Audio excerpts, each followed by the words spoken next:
యాకోబు శరీరరీతిగా యేసు ప్రభువుకు తమ్ముడు గాని శారీరక బాంధవ్యాన్ని అతడు పేర్కొనడం లేదు.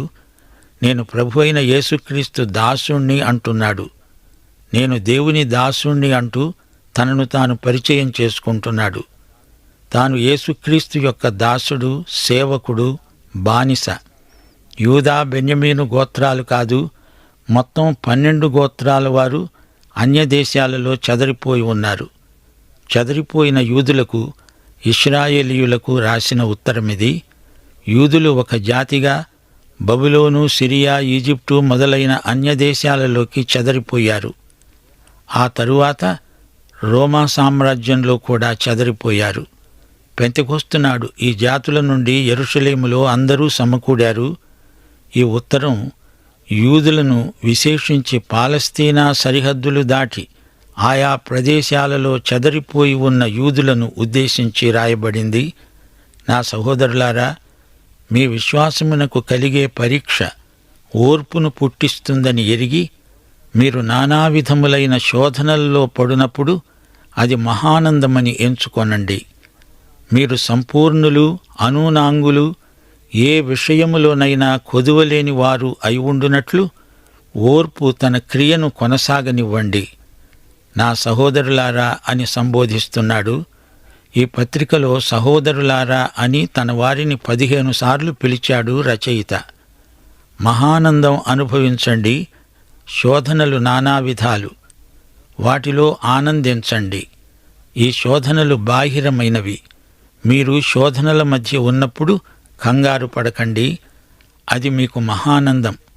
ఒక మనుష్యుడు యెరూషలేము నుండి యెరికోకు వెడుతూ దొంగల చేతిలో చిక్కినట్లు మీరు నానావిధ శోధనల మధ్య చిక్కుబడి ఉన్నారా?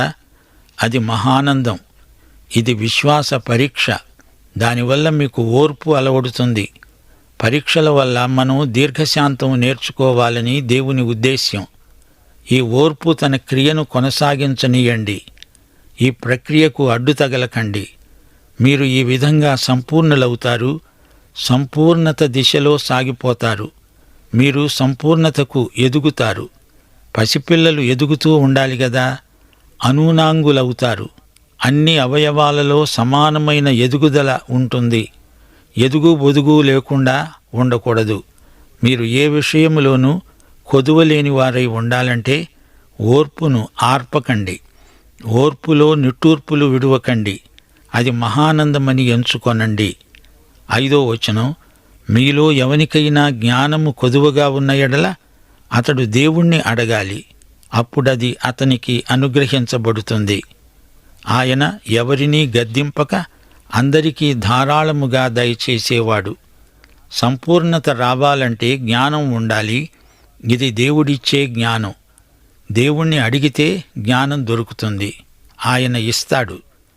మత్తయి సువార్త 7వ అధ్యాయం 7వ వచనం, అడగండి మీకు దొరుకుతుంది. దేవుడిస్తాడు. దేవుడు మహాదాత. దేవుడు ఇచ్చేవాడు. ఇవ్వటం దైవలక్షణం. మనుషులు అప్పుడప్పుడు విసుగుతో, కోపంతో ఇస్తారు, తిడుతూ పెడతారు. దేవుడు అలా కాదు. ఆయన ఎవరినీ గద్దింపక ధారాళముగా దయచేస్తాడు. దేవుడు ఇచ్చేటప్పుడు గద్దించడు, బిగబట్టడు. దేవుడు పిసినిగొట్టు కాడు. ఇష్టం లేకపోయినా ఒత్తిడిని బట్టి ఇవ్వటం కాదు, ధారాళంగా ఇస్తాడు. ఆయన విశ్వదాత. శుద్ధ మనస్సుతో మనం పంచిపెట్టాలి. ఆయన ఇచ్చినట్లే మనము ఇవ్వడం నేర్చుకోవాలి. మనం దేవుణ్ణి ఎలా అడగాలి? ఏమాత్రము సందేహించక విశ్వాసముతో అడగాలి. సందేహించేవాడు గాలిచేత రేపబడి ఎగిరిపడే సముద్ర తరంగాన్ని పోలి ఉంటాడు. అట్టి మనుష్యుడు ద్విమనస్కుడై తన సమస్త మార్గములందు అస్థిరుడు గనుక ప్రభువు వలన తనకేమైనా దొరుకుతుందని తలంచుకొనరాదు. ద్విమనస్కుడు, అస్థిరుడు దేవుని నుండి ఎట్టి ఆశీర్వాదము పొందజాలడు. శ్రోతలు వింటున్నారా? యాకోబు పత్రికలో సిద్ధాంతాలు లేవు. విశ్వాసులకు నైతిక సూత్రాలు ప్రబోధించబడ్డాయి. విశ్వాసమంటే ఏమిటో, ఎలాంటిదో విపులంగా చర్చించబడింది. విశ్వాసానికి ఫలితమైన క్రియలను గురించి యాకోబు మాట్లాడుతున్నాడు. మొదటి 3 అధ్యాయాలలో అసలైన సిసలైన విశ్వాసమంటే ఏమిటో పరిశీలనాత్మకంగా మనకు ప్రబోధం చేస్తున్నాడు. యేసు ప్రభు, మరియా, యోసేపు ఇంకా ఆయన సోదరీ సోదరులు కలిసి కుటుంబంగా జీవించారు. ఆయన సహోదరులు కూడా మొదట్లో ఆయన యందు విశ్వాసముంచలేదు.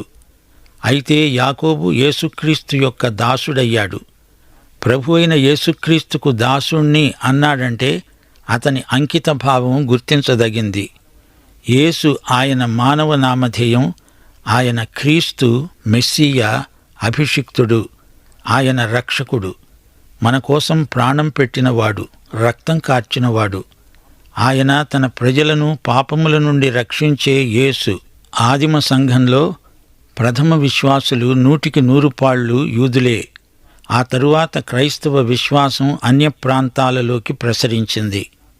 యేసుక్రీస్తు చిన్నాసియాలోని 7 సంఘాలకు ఉత్తరాలు రాసిన కలం స్నేహితుడు. అది ఇప్పుడు టర్కీ అని పిలువబడుతోంది. యూదులు లోకమంతటా చెదరిపోయారు. రష్యా, చైనా, జపాను ఈ విధంగా అన్ని దేశాలలోకి యూదుల 12 గోత్రాలు చెదరిపోయాయి. యాకోబు వారికి శుభవచనం చెబుతున్నాడు. అంటే ఆనందించండి అంటున్నాడని అర్థం. నానావిధ శోధనల్లో ఆనందించండి, అది మహానందమని ఎంచుకొనండి. శ్రమలు, శోధనలు వచ్చినప్పుడు పండ్లబింకంతో ఆనందం అనడం కాదు, అక్షరాల ఆనందించాలి. కష్టాలు, శ్రమలు మనకు రావటంలో దేవుని సంకల్పం గొప్పది. శ్రమల వల్ల కలిగే ఫలితం ఆనందం. రోమాపత్రిక 8వ అధ్యాయం 28వ వచనం, దేవుణ్ణి ప్రేమించేవారికి అనగా ఆయన సంకల్పము చొప్పున పిలువబడిన వారికి సమస్తము వారి మేలుకే సమకూడి జరుగుతుంది. దేవుని అనుమతితో వచ్చిన శ్రమలు మనకు ఆధ్యాత్మిక పరిశ్రమలు. ఉత్తరోత్తర వాటి వల్ల మనకు మేలే. విశ్వాస పరీక్షా ఫలితాలు వచ్చేదాకా ఓర్పు కలిగి ఉండాలి. మనము విశ్వాసముతో పనిచేస్తాము, వెలిచూపును బట్టి కాదు. దేవుని కళ్ళతో చూడగలిగితే అదే విశ్వాస దృష్టి అంటే. విశ్వాస పరీక్షల వల్ల ఒక వస్తువును తయారు చేసినప్పుడు అది పనిచేస్తుందో లేదో అధికారులు పరీక్షిస్తారు. అప్పుడు దానిని విడుదల చేస్తారు. బంగారాన్ని, వెండిని పుటం పెట్టి పరీక్షిస్తారు. ఒక గుంజను పాతినప్పుడు అది నిలుస్తుందో లేదో తెలుసుకునేందుకు దాన్ని బాగా అటూ ఇటూ ఊపుతాము. విశ్వాస పరీక్ష దేవుని ప్రయోగశాలలో రసాయనిక పరిశోధన. ఈ పరీక్షలకు తట్టుకొని నిలిచిన వారికి ఓర్పు, దీర్ఘశాంతం, సహనం. విశ్వాసి అనూనాంగుడై ఎదుగుతాడు. దీర్ఘశాంతమనేది పరిశుద్ధాత్మ ఫలం. శ్రమ ద్వారా, పరీక్షల ద్వారా పరిశుద్ధాత్మ మనలో ఓర్పును కలిగిస్తాడు. ఇది స్వయం కృషి వల్ల రాదు. ఓర్పు నీలో కొనసాగుతుంటే నీలో క్రమేణా పరిపూర్ణత కలుగుతూ ఉంటుంది. కొందరిలో ఎదుగుదల బొత్తిగా కనిపించటం లేదు. వారు బాల్య చాపల్యంతో వ్యవహరించడం కాపరికి తలనొప్పి. దావీదు అన్నాడు, కీర్తనలు 131, 1-2 వచనాలు, యెహోవా, నా హృదయము అహంకారము గలది కాదు, నా కన్నులు మీదు చూచేవి కావు. నాకు అందని వాటి యందైనా గొప్పవాటి యందైనా నేను అభ్యాసము చేసుకోవడం లేదు. నేను నా ప్రాణమును నిమ్మళపరుచుకుంటున్నాను, సముదాయించుకున్నాను. చనుబాలు విడిచిన పిల్ల తన తల్లి యొద్ద ఉన్నట్లు నా ప్రాణము నా వద్ద ఉన్నది. దావీదు ఆలోచన ఇదే. నేను ఎదగాలి, తల్లిపాలు మానాలి, ఎదుగుతూ బలవర్ధకమైన ఆహారం తినడం సాధకం చేయాలి, జీవాహారం తినాలి. అలాగే దేవుడు దావీదును పరీక్షించాడు. పరీక్షల ద్వారా అతనికి అనుభవం వచ్చింది. అతడు ఆ విధంగా ఆరోగ్యంగా ఎదిగాడు. రోమాపత్రిక 5వ అధ్యాయం 3-4 వచనాల్లో పౌలు ఇదే మాట అంటున్నాడు. శ్రమ ఓర్పును, ఓర్పు పరీక్షను, పరీక్ష నిరీక్షణను కలుగచేస్తుందని ఎరిగి శ్రమలందు అతిశయపడుదాము. ఆధ్యాత్మిక వయస్సులో ఎదుగుదల లేని విశ్వాసులు దేవుని కుటుంబంలో పలు విధాల సమస్యలకు కారణమవుతున్నారు. దేవుడు శ్రమల ద్వారా మనలను పరీక్షిస్తాడు. అప్పుడు సర్వాంగ సుందరంగా మనం ఎదుగుతాము. మనకు ఓర్పు, నిరీక్షణ, ప్రేమ కావాలంటే మనం పరీక్షల్లో నెగ్గాలి, గెలవాలి. శ్రమల బడిలో మన సౌశీల్యం చక్కదనాన్ని సంతరించుకుంటుంది. అవును, ఇలాంటి ఎదుగుదల ప్రక్రియలో మనకు జ్ఞానం ఎంతో అవసరం. సమస్యలు మనకు ఎదురైనప్పుడు మనకు జ్ఞానం లేకపోతే ఎన్నో అవకతవకలు ఏర్పడతాయి. తెలివిని అన్వయించినప్పుడు, ప్రయోగించినప్పుడు అది జ్ఞానం అవుతుంది. పరీక్షల్లో జ్ఞానం లేకపోతే నేర్చుకున్నదే మళ్లీ నేర్చుకోవాల్సి వస్తుంది. దేవుడు తనను అడిగేవారికి జ్ఞానం ధారాళంగా, సమృద్ధిగా అనుగ్రహిస్తాడు. జ్ఞాన సమృద్ధి పైనుండి దేవుడిస్తేనే వస్తుంది. ఆయన దానంలో గద్దింపు ఉండదు. ఇవ్వటంలో ఆయనకు విసుగు రాదు. ఆయన ఇచ్చేదానిలో లోపమేమీ ఉండదు. ఆయనది ఇచ్చే మనసు. ఇవ్వడం ఆయనకెంతో ఇష్టం. మనకు ఈ జ్ఞానం కావాలి గనుక ఆయన్ను వేడుకుందాము. ప్రార్థనకు సత్వరంగా జవాబిచ్చే దేవుడు. అడిగేటప్పుడు మనకు ఎట్టి సందేహము ఉండకూడదు. ప్రార్థన అంటే మనం విత్తిన దానినే కోసే ప్రక్రియ. అడిగిందే దొరుకుతుంది. సందేహంతో అడిగితే నీకు దొరకటం సందేహమే. ఏమాత్రమూ సందేహించక విశ్వాసంతో అడగాలి. పరలోక తండ్రి మనకు అవసరమైన జ్ఞానాన్ని సమృద్ధిగా సరఫరా చేస్తాడు. సందేహించేవాడు ఎగిరిపడే సముద్ర తరంగం. ఆ తరంగం నీ అంతరంగాన్ని అట్టిట్టు చేస్తుంది. అది గాలి చేత రేపబడింది. అట్టి వ్యక్తి ద్విమనస్కుడు. దేవుడే అంతా చూసుకుంటాడులే అంటూ మరో చెంప మన కృషి, మన శక్తియుక్తులు ప్రయోగిస్తాము. సమస్యను దేవునికి అప్పగించాను అని చెబుతూ దాన్ని నేనే పరిష్కరించబూనుకోవడం, ఇదే ద్విమనస్కత. నీవే స్వంతగా ఏదో చేస్తాను అనుకుంటే అందులో దేవుడు జోక్యం కలిగించుకోడు. ద్విమనస్కుడు తన సమస్త మార్గములందు అస్థిరుడు. ఇదొక సామెతే. హోషియా ఇశ్రాయేలును గురించి ప్రవచిస్తూ, నిలకడలేని గువ్వలాగా అక్కడా ఇక్కడా తిరుగాడుతున్నావు. కాసేపు ఈజిప్టు, ఇంకాసేపు అష్షూరు, ఆ విధంగా తిరుగాడింది ఇశ్రాయేలు. గాని దేవుని వైపు తిరగలేదు. ఎవరితో ఎలా మాట్లాడాలో, ఎవరెలాంటివారో గ్రహించడానికి కావలసిన బుద్ధివాక్యము, జ్ఞానవాక్యము దేవుడే ఇవ్వాలి. జీవితంలోని ఒడిదుడుకులను ఎదుర్కొనే జ్ఞానం దేవుడే మనకివ్వాలి. పరీక్షలు, శోధనలు మనకు మహానందమనిపించాలి. లోకస్తులకు ఈ రహస్యం తెలియదు. పరీక్షలు కఠినమైతే సణుగుతారు, గొణుగుతారు. పాత నిబంధనలో ఐశ్వర్యం ఆశీర్వాదం, కొత్త నిబంధనలో శ్రమలు విశ్వాసికి ఆశీర్వాదం. నైతిక క్రమశిక్షణకు పరీక్షలు ఉద్దేశించబడినవి. శ్రమలలో మన సౌశీల్యం రాణిస్తుంది. శోధనలు మనకు ఆధ్యాత్మిక సాధనలు. మన విశ్వాస బలానికి శ్రమలు మంచి వ్యాయామం. అది మహానందమని ఎంచుకోవాలి. నానావిధమైన శోధనల వల్ల మనకు ఓర్పు అలవడుతుంది. ఓర్పు క్రైస్తవ సుగుణాలకు రాణి లాంటిది. ఒత్తిడులకు తట్టుకొని నిలుస్తుంది. మన శీలాన్ని శుద్ధి చేస్తుంది. ఓర్పు మన సౌశీల్యాన్ని ఉదాత్తమైనదిగా రూపొందించి చక్కదిద్దుతుంది. ఓర్పు తన క్రియను చేసుకుంటూ నెంపాదిగా మనల్ని పరిపూర్ణత వైపు పెంచుతుంది. నయోమి కోడలు ఓర్పాకు ఓర్పు లేదు, అందుకే వెళ్ళిపోయింది. రూతు అంతము వరకు సహించింది. మనం ఎదగాలి, ఎదుగుతూ ఉండాలి. క్రీస్తువలె ఉండడానికి మనము అన్ని విషయాలలో ఎదుగుదాము. మనమందరము విశ్వాసము విషయములో సంపూర్ణులమయ్యే వరకు, క్రీస్తుకు కలిగిన సంపూర్ణతకు సమానమైన సంపూర్ణత గలవారమగు వరకు ఎదుగుతూ ఉంటాము. రోమక సామ్రాజ్యంలో అక్కడక్కడా చెదరిపోయి ఉన్న యూద క్రైస్తవులారా, విశ్వాసులారా, నిరుత్సాహపడకండి. మీరు మీ విశ్వాసాన్ని బట్టి ఎన్నో హింసలకు గురి అవుతున్నారు. ఈ పరిస్థితులన్నీ ఉత్తరోత్తర మీకు మేలే చేకూరుస్తాయి. శోధనల్లో మహానందాన్ని అభ్యసించండి. శ్రమానందం క్రైస్తవులకే సాధ్యం. స్టాయికు వేదాంతులు బలవంతాన శ్రమలను భరిస్తారు. ఎపిక్యూరియన్ వేదాంతులు సుఖం మహానందమంటారు, కష్టం మహావిషాదమంటూ వాపోతారు. క్రీస్తునందు మాత్రమే దుఃఖం సంతోషంగా మారుతుంది. ఇదే క్రైస్తవ జ్ఞానం, విశ్వాసం, నిరీక్షణ.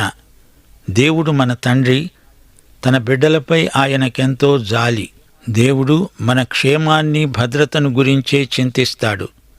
తన పిల్లలను గుణపరచడానికి శిక్షించినా తండ్రి వాత్సల్యం తన బిడ్డల పట్ల ఎన్నటికీ తరగదు. శ్రమల ద్వారా రాను రాను మహిమ భారం మనలో హెచ్చుతుంది. శ్రమలు క్రీస్తునందున్న దేవుని ప్రేమ నుండి మనలను ఎడబాపనేరవు. శ్రమలలో మనకు అత్యధిక విజయం. దుఃఖం కలిగినా అందులో ఆనందించడం క్రైస్తవ విశ్వాసం. మోషే విశ్వాసమును బట్టి ఈజిప్టు ధనము కంటే క్రీస్తు విషయమైన నింద గొప్ప భాగ్యమని ఎంచుకున్నాడు. అల్పకాలము పాపభోగం అనుభవించటం కంటే దేవుని ప్రజలతో శ్రమను అనుభవించటం మేలని యోచించాడు. ఫిలిప్పి చెరసాలలో పౌలు పాటలు పాడాడు. ఆయన కాళ్ళు బొండలో బిగించబడి ఉన్నాయి. క్రీస్తు నామమున శ్రమలనుభవించే యోగ్యత తమకు ప్రాప్తించినందుకు అపొస్తలులు ఆనందించారు. శ్రమలయందు ఆనందించే కృప దేవుడు విశ్వాసులకిస్తాడు. శ్రమలు బలమైన పరిపక్వ విశ్వాసానికి రుజువు. క్రైస్తవ శీలము ఎంత వాస్తవమో, ఎంత బలమైనదో శ్రమలే ధృవపరుస్తాయి. విశ్వాస వీరులు తమ బలాన్ని శ్రమల నేపథ్యంలోనే రుజువుపరుచుకున్నారు. శ్రమల వల్ల విశ్వాసి హృదయంలో ఏముందో అదంతా బయటికి వస్తుంది. మనలో ఉన్న లోపాలను మనకు కనపడేటట్లు చేస్తాయి శ్రమలు. శ్రమల సాధనలో మన ఓర్పు ఎంతో రాణిస్తుంది. మనల్ని విశ్వాసయాత్రలో ముందుకు నెడతాయి శ్రమలు. క్రైస్తవ శ్రమలలో దేవుని కృపా సౌందర్యం కనిపిస్తుంది. ఓర్పు అంటే సహనశీలం, దీర్ఘశాంతం. సజీవ భక్తిలో శ్రమానుభవం అలంకారం. దేవుని చిత్తము కోసమై ప్రశాంతంగా కనిపెట్టే కృప శ్రమానుభవమందే మనకు ప్రాప్తిస్తుంది. విశ్వాసికి శ్రమలలో పవిత్ర సహనశీలం రూపొందుతుంది. శ్రమల బడిలో నైతిక సంపూర్ణత మనకు ప్రాప్తిస్తుంది. మనము సంపూర్ణులము, అనూనాంగులము అయి ఉండాలి. ఇదే దేవుని ఆశయం. శ్రమలు మనలను ఆధ్యాత్మిక సంస్కృతిలో శిఖరాగ్రానికి ఎక్కిస్తాయి. ఇబ్బందుల కొలిమిలో నుండి వచ్చిన వారే విశ్వాస వీరులందరూ. మత్తయి సువార్త నుండి ప్రకటన గ్రంథం వరకు శ్రమలను గురించిన పాఠాలే మనకు నేర్పబడుతున్నాయి. శ్రమల నిచ్చెనలో ఒక్కొక్క మెట్టు ఎక్కుతూ ప్రభువు దగ్గరికి పైకి వెడతాము. సిలువను మోస్తూ దేవుని చిత్తానికి సంపూర్ణంగా లోబడడమే మన కర్తవ్యం. ఆధ్యాత్మిక సంపూర్ణతకు చేరుకునేవారు శ్రమల బడిలో, పరీక్షలో నిష్ణాతులవ్వాలి, కృతార్థులవ్వాలి. జ్ఞానము గల విశ్వాసులే శ్రమల బడికి తగిన అభ్యర్థులు. జ్ఞానము లేకుండా శ్రమలనుభవించడం విషాదకరం. ఇదే మాట 1 పేతురు 1:6 చెప్పబడింది. మీరు మిక్కిలి ఆనందిస్తున్నారు గాని అవసరమును బట్టి నానావిధములైన శోధనల చేత ప్రస్తుతమున కొంచెము కాలము మీకు దుఃఖము కలుగుతున్నది. అయినా మీరు చెప్పనశక్యము మహిమాయుక్తమునైన సంతోషము గలవారై ఆనందిస్తున్నారు. ఇంతకు జ్ఞానమంటే ఏమిటి? తెలివి ఉండవచ్చు, దానిని నిర్మాణాత్మకంగా ప్రయోగించటమే జ్ఞానం. జ్ఞానం నీ జీవితాన్ని ఆకర్షణీయంగా అలంకరిస్తుంది. సరైన గమ్యము, సరైన పద్ధతులు గలవాడే జ్ఞాని. సరైన సమయంలో సరైన పని చేయగలగడమే జ్ఞానం. దైవభక్తినే జ్ఞానమని చెబుతారు. సువార్త సత్యాన్ని నమ్మి ఆ ప్రకారం చేయడమే భక్తి. క్రైస్తవ జ్ఞాని గమ్యం దేవుని మహిమ, అతని క్రియలు, అలవాట్లు దేవుని మహిమార్థమైన సాక్ష్యములుగా రూపొందితే అతడే జ్ఞాని. శ్రమల మధ్య మనకు సమయోచితమైన జ్ఞానం కావాలి. దేవుణ్ణి అడగాలి, దేవుని నుండి పొందాలి. శ్రమల పవనాలు బలంగా వీచినా, హింసల తుఫానులు ఉధృతంగా చెలరేగినా విశ్వాసి సురక్షితంగా తీరం చేరుకుంటాడు. మనకు కావలసిన జ్ఞానము సమృద్ధిగా ధారాళంగా మనకిచ్చే దేవుడున్నాడు. దాతయైన దేవుడు, ప్రేమించే దేవుడు, సజీవుడైన దేవుడు. ఆయన జ్ఞాననిధి, జ్ఞానానికి మూలం. అడిగిన వారికి ధారాళంగా జ్ఞానదానం చేసే దేవుడు. విశ్వాసి హృదయంలో నివసించడానికి దేవుడు మనకు పరిశుద్ధాత్మనిచ్చాడు. పరిశుద్ధాత్మ జ్ఞానాత్మ. మనకు మంచి ఈవులనిచ్చే దేవుడే మనకు కావలసిన జ్ఞానమును కూడా ప్రసాదిస్తున్నాడు. వనరులన్నీ దేవుని యందే ఉన్నాయి. వాటిని ఎడతెగకుండా మన కోసమై ఆయన విడుదల చేస్తున్నాడు. ఆయన తన బిడ్డలకు కృపాబాహుళ్యం అనుగ్రహిస్తాడు.